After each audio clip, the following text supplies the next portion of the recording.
My parents wanted to do a cruise for the holidays. They invited me, 25F, my boyfriend, 27M, my brother, 28M, and his girlfriend, 26F. My brother, let's call him James, has always been the golden child. Some backstory: back in high school, when James was discovered to be selling pills, he was just going through a phase. Meanwhile, when I got caught smoking weed, my parents threatened to kick me out. James lost his scholarship and dropped out of college 3 different times, but he's still perfect. I graduated a semester late and I didn't try hard enough. James still lives in the state where he attended college, and I live in my home state near my parents. He doesn't work, he's not currently in school. My parents buy him flights all the time to come visit, but don't buy me a flight to go see him or go anywhere else. My parents send him money for rent and life necessities. He bought a $2,000 dog recently with that money. When I got my first big job at age 22, my parents immediately kicked me off their insurance since I had the option of benefits. James was on their insurance until he turned 26. Last year, I got laid off and moved back in with my parents to save money. When I got my new job, my parents told me I needed to pay $10,000 in back rent, which was never discussed previously. I did finish paying it off and recently moved in with my boyfriend. This has been a pattern my whole life. James gets everything handed to him and I have to work my ass off. So, now to the cruise. My parents said they wanted to do this, and bought tickets for themselves, James, and his girlfriend.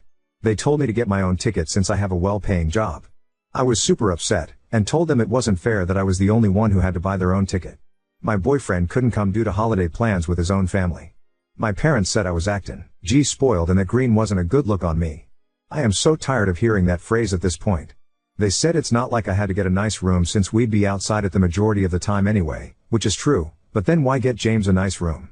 I decided I had enough and I wasn't going. But here's where I may be the asshole. I let them continue thinking I was for months. Then, on the night before they left, they said to get to their house by 8 a.m. so we could start the drive to the port. At 8:30 that day, they start messaging me asking where I am.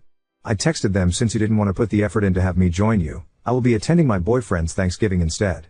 Have a nice trip with your favorite child. Then I muted the chat. I talked to some friends about this, and some said it was petty of me to cancel with no warning, and others said I should have sucked it up and gone since I would have had fun when I got there. They've been on the cruise for a couple days now, and I'm starting to regret how I handled things. Yeah, I probably would have had fun, and it's not like I couldn't afford the ticket. I also could have handled the delivery better. But at the same time, I'm so sick of them treating me like this. So, Ida for canceling on our family vacation? Update 1. Obviously, I'll start with the $10K in back rent. To me, the number itself wasn't the issue. I mean, yeah, it is definitely a bit higher than I would have liked, but not completely unreasonable. For the amount of time I lived there, it's not like I would have been able to rent my own place at a cheaper price, and if I hadn't moved in with them I would have completely depleted my savings and probably gone into debt. While I was laid off and looking for a new job in my field, I had a serving job and did some freelance writing work as well, so I was contributing to groceries but not paying rent or utilities. Because of that, I understood why my parents wanted help once I was in a positio, and to do so. I just wish they had defined that expectation from the beginning instead of springing it on me as a surprise. I paid it because I know it was an inconvenience for my parents to have me stay so long, especially during some home renovations, and it didn't feel worth the pushback if I refused. I know it would have turned into a whole big issue and it just felt easier to pay the money. Yes, I probably have some pushover tendencies that I need to address. Luckily, I'm in a well-paying field, I'm a technical writer, so once I got my new position, I was able to pay my parents back in about 6 months while also saving up to move out. The timeline for anyone curious is, I was laid off in January of last year. I used my savings to pay rent until my lease was up in June, and then I moved in with my parents. I lived with my parents from June of last year till September of this year, when I moved in with my boyfriend. I got my current job in May, which is when my parents told me that they wanted back rent and rent moving forward until I moved out. They said it was to help motivate me to get back on my feet. So not all of it was back rent technically, but I just used that term to try and be more concise. By the time I moved out, the total amount I owed had added up to the $10K, and I had already paid off most of it. I also saw a couple comments about pursuing legal action against my parents, but I don't think that's worth it or even possible. We never had a written contract and I didn't argue against paying it. I didn't want them to be able to hold that over me. Going through any legal issue would just dredge the whole thing up again and I'd rather not do that. It's paid now, so at least it's over with. In the future, I know I should probably be less willing to give in to their demands. It's just difficult when things have been this way my whole life and my experiences have shown me that any refusal paints me as ungrateful in their eyes. I try so hard to be perfect back, as I just want them to treat me with the same care and support as they do with James. The worst part is, James and I were super close growing up. When we were kids, we hung out all the time. He was the one who taught me how to ride a bike. He stood up for me when I was getting bullied. I don't think he's a bad person at all, he just never learned to stand on his own 2 feet. Our relationship is strained now because he doesn't get why I have issues with our parents. I miss the brother I would stay up playing RuneScape with. I'm pretty sure he fully buys into the idea that he needs extra help since he's always gotten it. He doesn't know how to do or expect anything else. At least he's still nice to me, but he just refuses to see the differences in how we're treated, and he basically wants me to just suck it up and be part of the family. Sadly, all his support just disappeared once it came to issues with our parents. I hope James gets some distance from them one day and we can reconnect. I don't want our relationship to keep suffering because of this. Sorry to get sappy for a second. But back to the comments, another thing I saw some people ask is why I didn't tell them sooner that I was canceling. I know that was a petty move on my part, but had I told them earlier, they would have spent those months trying to convince me to go and insulting me if I continued to refuse. It seemed like such a hassle, and the way I did it was much easier. And yeah, maybe this is shitty of me, but I did get some satisfaction out of it. It felt good to treat them at the same level they treat me. Besides, it's not like it actually affected their trip. They still went, just without me. Many of the comments brought up the idea of going low contact or no contact with my family, and it is something I've now been considering. My boyfriend is supportive of this decision since he has seen firsthand how my parents are. I'm sure my friends will be supportive as well if I explain the full story. Most of them have never met my parents, and I've tried not to get into the whole family dynamic with my friends since it's depressing for me to talk about, and I also didn't want to come off as just whining all the time. Prior to this, they've only heard some small complaints here and there. With all that out of the way, here's what happened since my last post. My boyfriend and I got to the cabin late Wednesday night. I gave his mother a bouquet of her favorite flowers and she loved them. We had a quick glass of wine while talking with his family before heading to bed. I was still a bit uncertain of my decision, so I probably wasn't as peppy as usual, but they didn't seem to mind. That night I made a promise to myself that I would put my own family issues aside during the trip and just focus on having a good time with my boyfriend's family, who have always been so gracious to me. On Thursday, we woke up early and helped his mom with some preparation for the food and set the table. After, we played some cornhole with his cousins and sadly lost due to my complete lack of athletic ability. The Thanksgiving meal itself was delicious, and his mom is such a good cook. Everyone was very sweet to me and made me feel so welcome as part of the family, which helped me feel much better about my decision to spend the holidays with them. Towards the end of the night, his mom even said to me that she knows it is ultimately up to my boyfriend, but she hopes I can join the family for real someday. I told her I would be honored if that happens, and we hugged. I really do hope it will. I love my boyfriend so much, and I want to spend the rest of my life with him. His family is also an incredible bonus. I had such a wonderful time on Thanksgiving and enjoyed the rest of the weekend as well. We went on some great hikes, hung around by the bonfire, played board games, and watched movies. My boyfriend also spent some time looking after his little nephew and watching them play with Legos together. Definitely gave me some slight baby fever, though that is not something I want to act on for at least a couple years. We got back yesterday afternoon and I am already missing everything. It was genuinely a blast and there was no family drama, which made my family seem like even more of a mess. I feel like I'm rambling a bit now. Honestly, I probably have been the whole time, but I'm just so excited to share what a good time I had during the holiday and that I definitely made the right decision. Unfortunately, this update isn't entirely positive. I wish it could be. My parents reached out last night and they still weren't happy about my choice. I guess the sea air and unlimited drinks didn't do enough to relax them. My dad sent a passive-aggressive text of cruise pictures with a message that said, "Sad that you chose not to be with your family in such beautiful places." And I sent back a picture from my trip with my boyfriend's family and said, "Looks like you guys had a good time, so did we." Then my mom called and said she hoped I regretted missing out on a great family vacation and spoiling their memory due to a petty grudge against my brother. I told her my issue wasn't with James but rather their unfair preferential treatment between the two of us.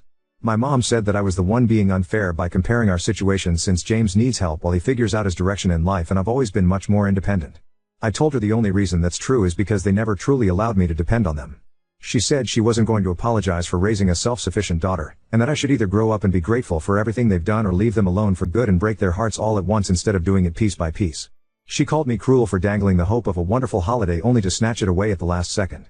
Even though they seem to be just fine without me, they're based on the photos my dad sent and what they posted on social media. I was really upset by this point and pointed out multiple examples of how they prioritize James, just hoping I could finally make her understand how growing up like this has affected me. My mom said I had a lot of nerve to put their parenting under a microscope when I have no children myself and have never had to make tough decisions.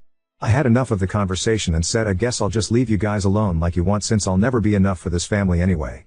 I hung up and started crying, but my boyfriend was really supportive as always and we spent the rest of the night eating ice cream and watching The Hunger Games to cheer me up. I absolutely love this series and am so excited for Haymitch's movie to come out. It was weird to go back to work today after everything and act like nothing was the matter, but I think it was also a good distraction.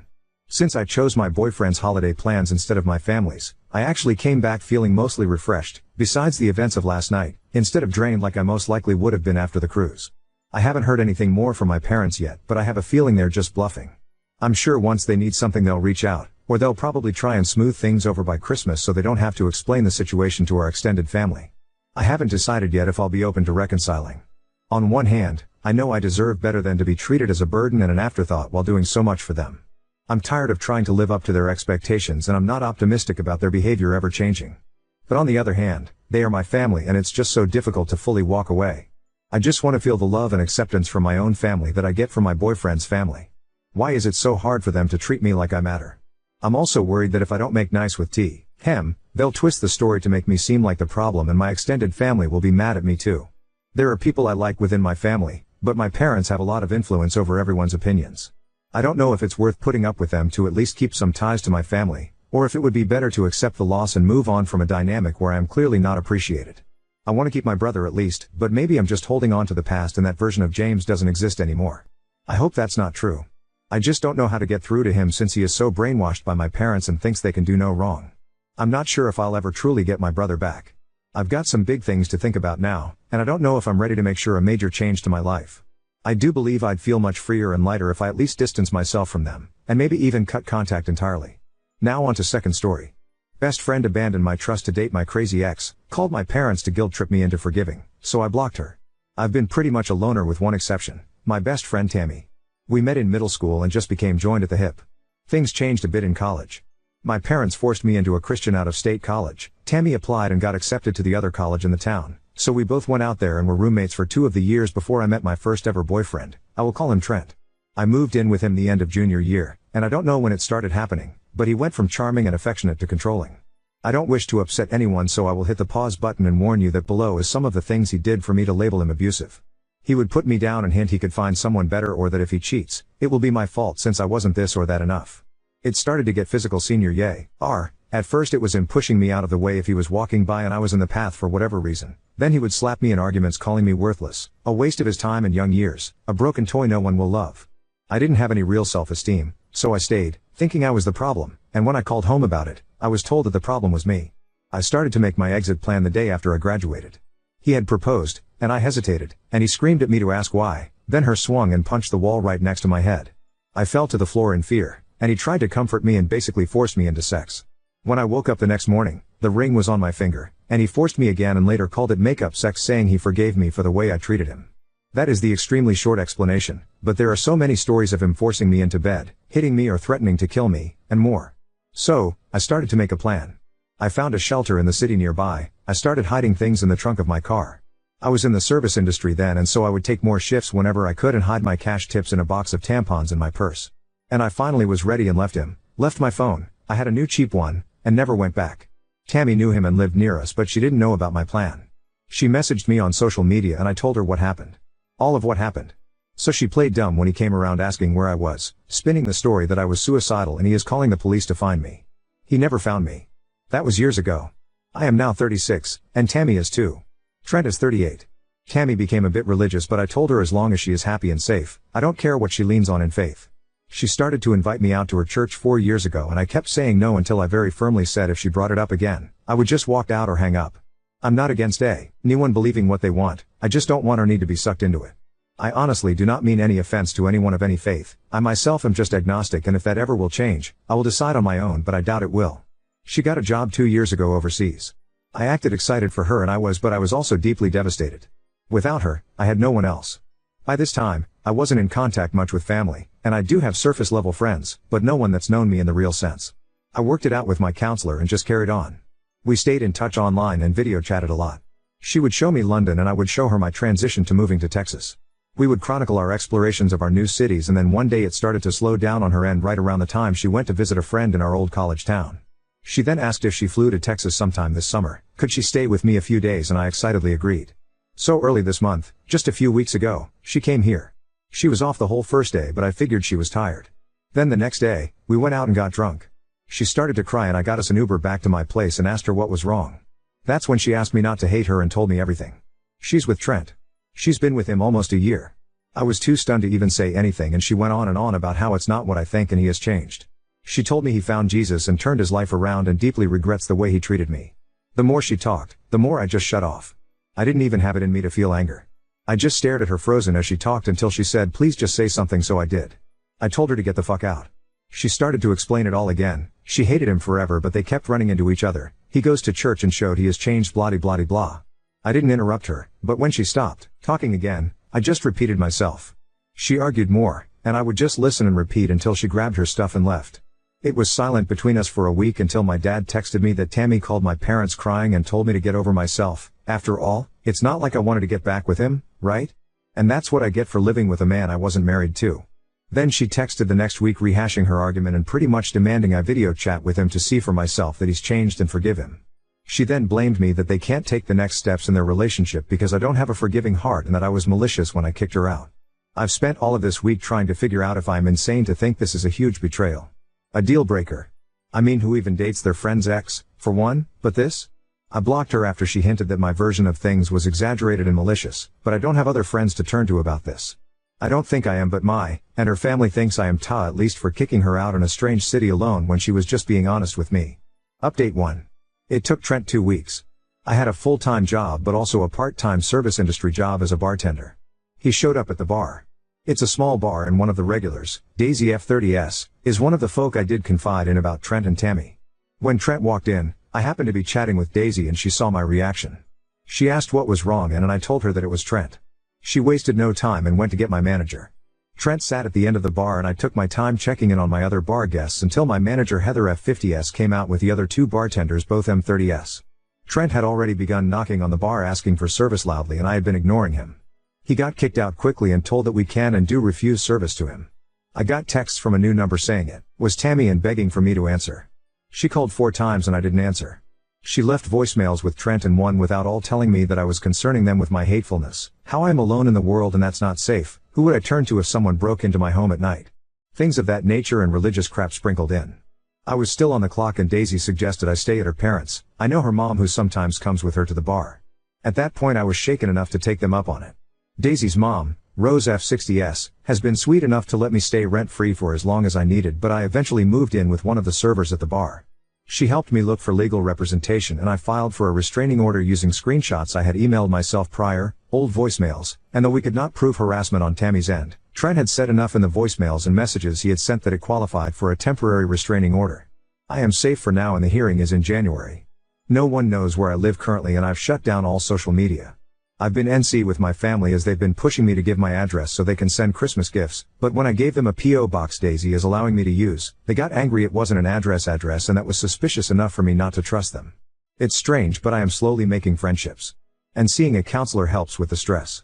Trent is pretty much blacklisted from the square of bars where my bar is, word gets around. I've not walked alone a single shift since. And that's my update. Not perfect, but I remembered my password when I was checking my email for any additional stuff to send to my lawyer and wanted to let every person concerned about me that I am okay.